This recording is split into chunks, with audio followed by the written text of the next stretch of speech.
नमस्कार, मी हर्षाली.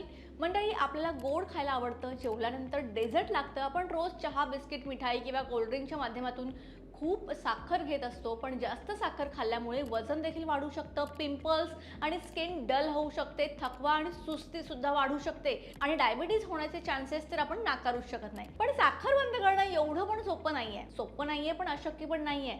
जर तुम्हाला एक चांगलं हेल्दी लाईफ हवं असेल आणि जर तुम्हाला विशी-दिशीमध्ये डायबिटीज झालेली चालणार असेल किंवा काय व्हायचं ते होऊ द्या, आम्ही गोड खाणार असं असेल तर तुम्ही खुशाल खा. पण ज्यांना खरंच वाटतं की मला साखर बंद करायची आहे, म्हणजे ॲटलिस्ट प्रयत्न करायचा आहे, त्यांनी हा व्हिडिओ नक्की शेवटपर्यंत पहा. कारण आज आपण बोलणार आहोत की फक्त 21 दिवस साखर बंद केली तर आपल्या शरीरात नेमके काय बदल होतात, किती फायदे होऊ शकतात याचे आपल्या शरीराला.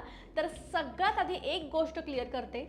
फळांमध्ये नैसर्गिक साखर असते, त्यामुळे फळं कितीही गोड असली तर ती चालतात.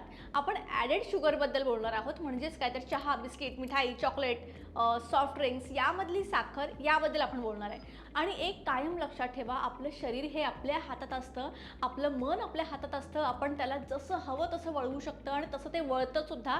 सो जशी आपण सवय लावू तसं ते बनतं.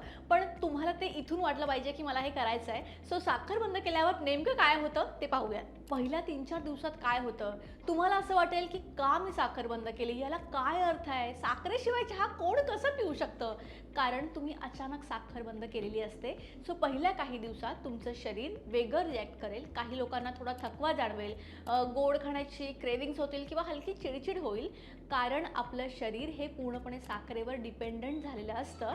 पण हे जास्त काळ टिकत नाही, ही वेळ निघून जाते. सो सुरुवातीचे दिवस तुम्हाला कंट्रोल करायचा आहे आणि अगदीच काही गोड खाऊ वाटलं तर तुम्ही खजूर खा, ऑप्शन तर आहेच तुमच्याकडे. आता एक आठवड्यानंतर म्हणजे 7-8 दिवस झाले की शरीर हळूहळू ॲडजस्ट व्हायला सुरुवात करतं.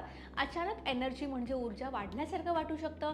कारण साखर खाल्ल्यावर जी ब्लड शुगरची झपाट्याने वाढ आणि घट होते ती आता कमी होते.